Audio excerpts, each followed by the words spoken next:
Salut à tous, 3 lettres à l'honneur aujourd'hui, BBC, bâtiment basse consommation. Si vous êtes de fidèles téléspectateurs d'Alsace 20, vous avez dû voir l'an dernier nos reportages sur les rénovations basse consommation. Toutes les maisons sont concernées en Alsace, même celle-ci, derrière moi. Oui, toutes les maisons peuvent obtenir le label basse consommation. Le but, réduire ses dépenses énergétiques. Dans ce magazine également, comment monter son projet BBC. Et nous irons en Allemagne comparer où en sont-ils pour le BBC. Enfin, dans l'initiative développement durable de la semaine, vous aussi, vous pouvez apprendre à faire vos peintures et vos enduits avec des produits naturels. Et pour commencer, faisons un bilan de la rénovation BBC en Alsace. Plus de 50 chantiers ont déjà été lancés, dont celui-ci à Münster.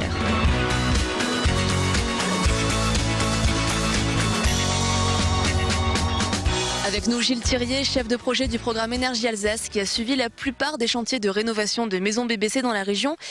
Le BBC, qu'est-ce que c'est d'abord ?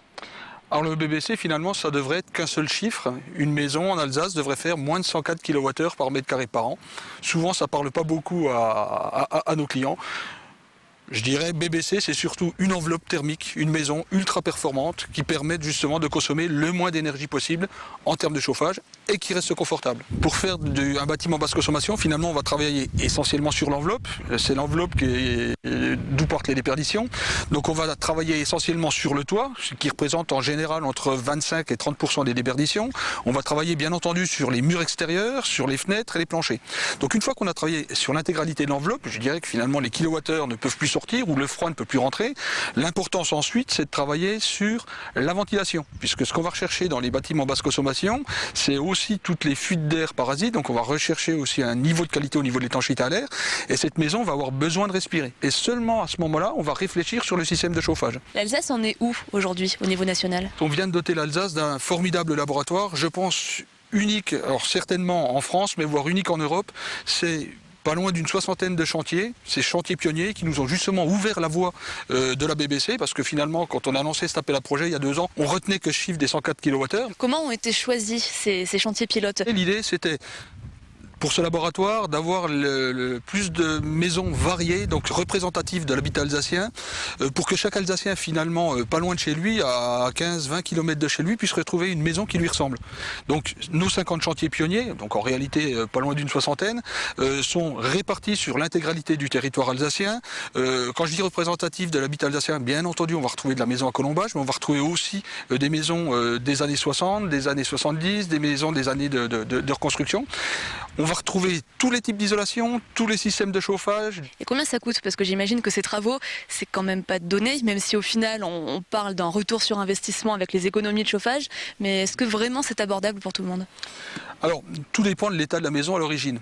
Si par exemple on prend une maison de famille dont on a hérité, qui date des années 30, aucune isolation, le toit est à refaire, etc. Donc là on va avoir des budgets qui peuvent avoisiner les 70 000, 80 000 euros. Si on a une maison qui date des années 70, qui a déjà subi quelques travaux d'isolation, on a changé les fenêtres, etc., on a des budgets qui tournent aux alentours de 30 000 euros. Lors de nos chantiers pionniers, on partait d'un état zéro, l'état de la maison, ensuite ce que le client avait prévu, et ensuite ce qu'il fallait faire pour l'amener à ce seuil de BBC. Et à chaque fois, on présente au client à la fois les coûts en investissement que ça représente, les gains en kilowattheure que ça représente, et ensuite il est facile de faire le temps de retour, le calcul du temps de retour. Alors on fait souvent des temps de retour sur des valeurs moyennes d'augmentation de l'énergie. Chacun maintenant s'accorde à dire que de toute façon l'énergie va être de plus en plus chère. Donc aujourd'hui, temps de retour, on est sur des valeurs entre 11 et 15 ans de temps de retour, quelquefois un petit peu plus long, mais vraiment avec des valeurs très basses au niveau du prix énergétique. Merci beaucoup pour ces explications. Et le cas concret, c'est tout de suite. On va aller ensemble voir derrière ces murs comment ça se passe. Mais avant ça, comment monter son projet BBC ?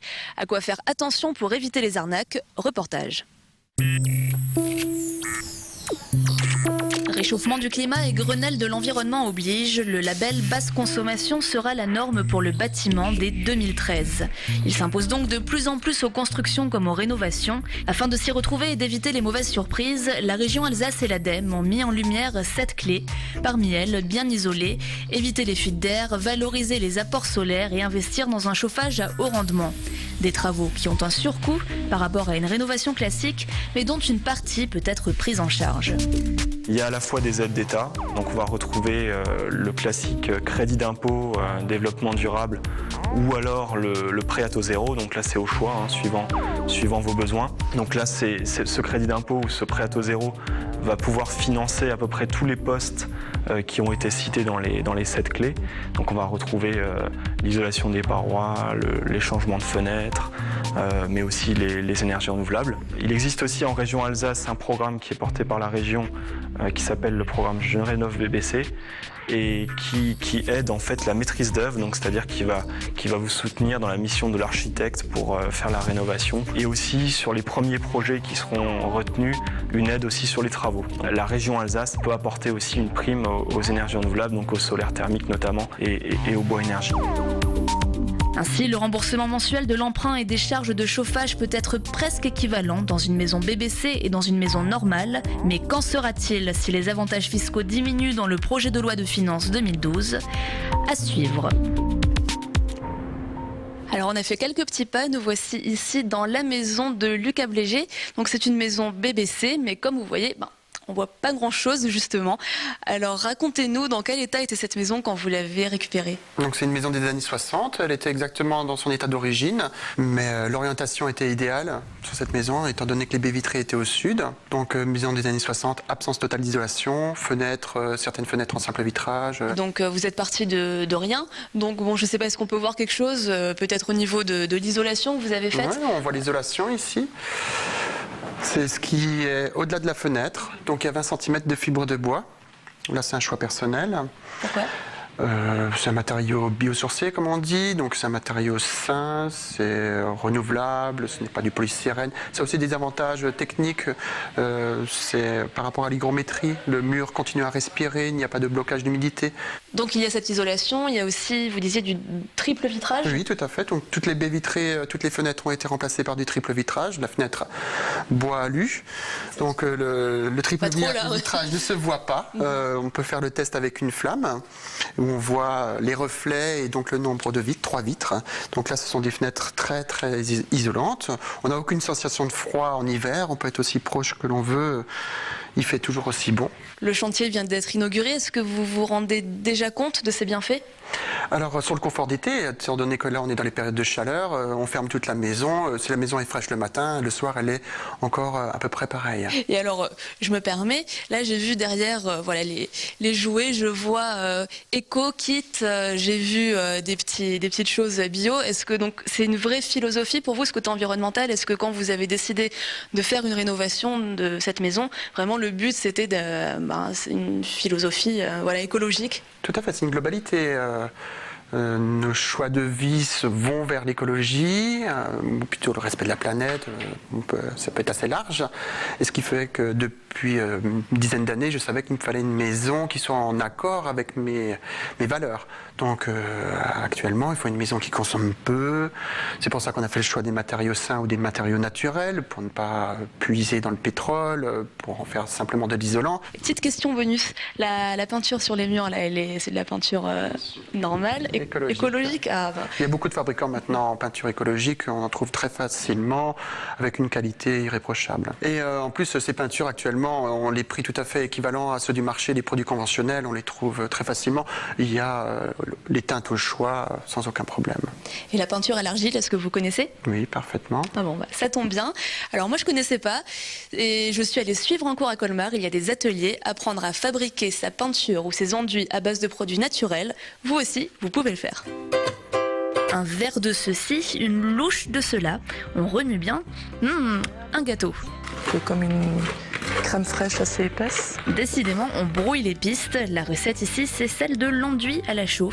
Peu comestible, mais garantie sans produits chimiques.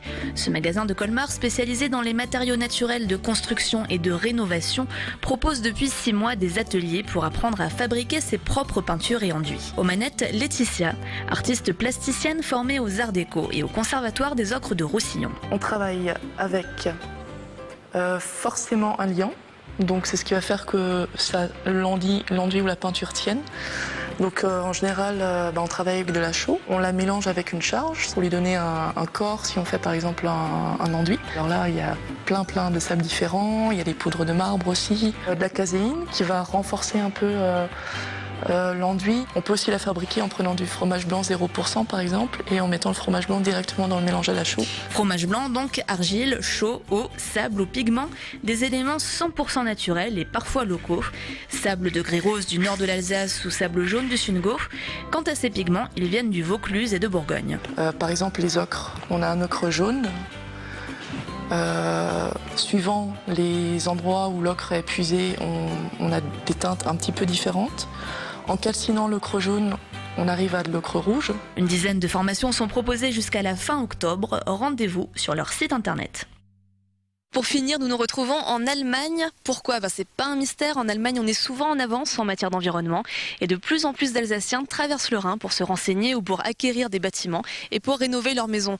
Alors, on se retrouve avec monsieur Bernd Vetter, qui est architecte et expert immobilier, qui va pouvoir nous éclairer un peu sur la situation ici.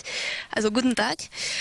Gibt es strenge Anforderungen, was die Niedrigenergiehäuser betrifft im Bereich Altsanierung? Die gesetzlichen Bestimmungen wurden in Deutschland in den letzten Jahren, seit den 80er Jahren, kontinuierlich immer verstärkt. Die Nachfrage ist trotzdem sehr groß, weil es von Seiten der Regierung Finanzierungsprogramme gibt. Beispiel, wenn jemand eine Sanierung vornimmt, wie in diesem Falle jetzt zum Beispiel, und nicht nur die gesetzlichen Bedingungen erfüllt, sondern darüber hinaus noch besser saniert, dann wird er belohnt in Form von entweder zinsverbilligten Darlehen oder zusätzlichen Zuschüssen. Sie arbeiten auch mit dem Zentrum im Kehl. Was wollen die Franzosen genau wissen? Ja, es sind oftmals Fragen, wie der Standard hier in Deutschland ist. Weil in Frankreich wahrscheinlich ein anderer Standard ist, zum Beispiel die Dimensionierung der Dämmungen angeht, die Standards, die in Deutschland herrschen für Fenster, für Dichtungen und so weiter, die sind überhaupt relativ hoch, also relativ weitgehend. Das ist in Frankreich nicht so. Es gibt andere Bereiche, wo aber die französischen Vorschriften etwas weiter gehen. Ja. Und es ist so, dass diese Standards, die hier in Deutschland gelten für Gebäude, die auf deutschem Boden stehen. Also jetzt zum Beispiel hier oder in Kehl. Nicht entscheidend ist, wer der Investor ist. Also Beispiel, jeder, der in Frankreich wohnt, aber eine Immobilie in Deutschland, die in Deutschland steht, sanieren will, also kaufen will und dann sanieren will, dem wird das deutsche Geld gegeben. Also danke sehr für diese Erklärung. Bitte schön. Voilà, c'est fini pour aujourd'hui, la maison BBC. On se retrouve la semaine prochaine dans l'hebdo du développement durable.